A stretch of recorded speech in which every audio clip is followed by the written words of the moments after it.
Praise God, brothers and sisters. My name is Priscilla, and I'm here to share a quick word with you. You can find this word on my page on YouTube, that is Principles on Hidden Treasures, and on the Restored Woman. Now, the word that I want to share with you is in relation to our sufficiency and efficiency. Now, in the workplace, you were graded by your value, basically, is graded by your ability to be efficient in all things, being excellent, delivering on time, delivering, on target. And for the believer, God has given us that supply to be able to do all things. Now, in our world, you cannot live in this world and really thrive being one-dimensional or being linear. You have to be multifaceted. And in that multifaceted nature, sometimes we find ourselves stretching ourselves thin, doing things out of place and out of line and out of season. And most of the time, especially for us believers, we want to do a lot. We want to please God. We want to be involved in the things of God. We also want to excel in our careers as mothers, fathers, wives, sisters, all of that. And it is required of us to do that. But one of the ways that I have found that the Lord has taught me that will help us to be efficient is to actually know that our sufficiency is in Him.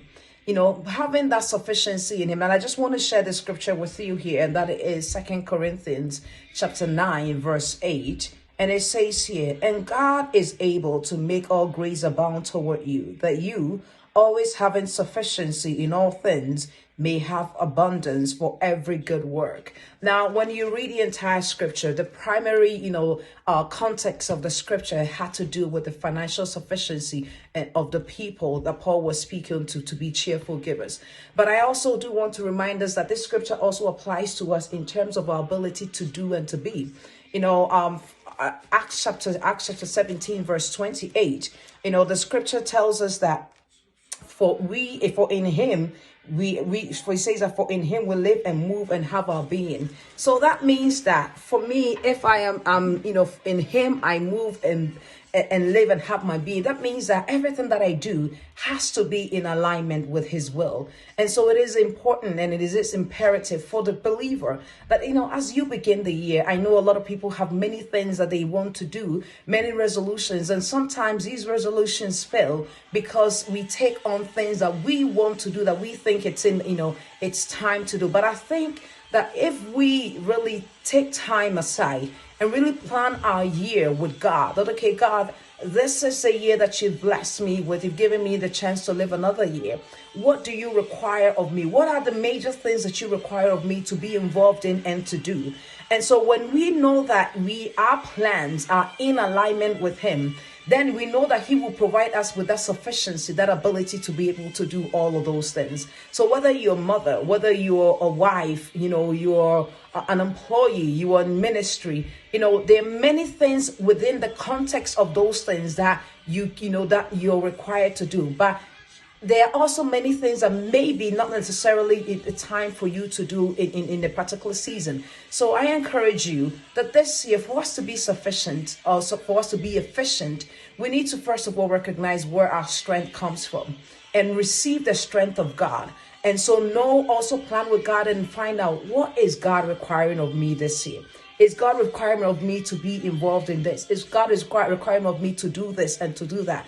And when we find out what God has placed on our heart, or what is the agenda of God for us to do in a particular year and in a particular season, then we obtain the grace, the resources, the wisdom, and even the favor to do it. Sometimes, you may want to do something, but then because it may not be the right time to do that, you may not have the resources to do that, and you're pushing and you're struggling and you're being frustrated and you're thinking, why is God not coming through? Maybe it's not that time yet. Or, you want to do something, but the favor is not there, because in everything that we do, we need a favor of God, first of all. We need a favor of people, because things that we do, or, projects, or, things that we do requires also sometimes the involvement of others. And so I pray that, we will take these scriptures and we will really plan our year with God, not in our own understanding, not in our own will, that we will inquire from the Lord, what is your will and what is your agenda? What is on heaven's agenda for my life, for my family, for my ministry,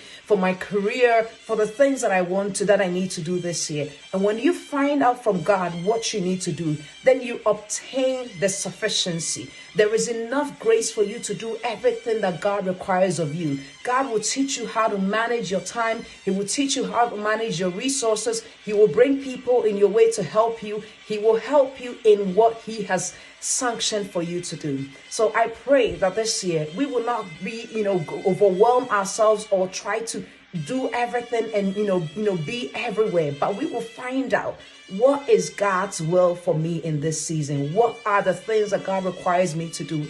And we will do with obtaining grace, the spirit of might, which is part of the seven spirit of God. From Isaiah chapter 11, that we will ask God, Lord, give me the might, give me the wisdom, give me the understanding, give me the resources, and give me the favor to do those things.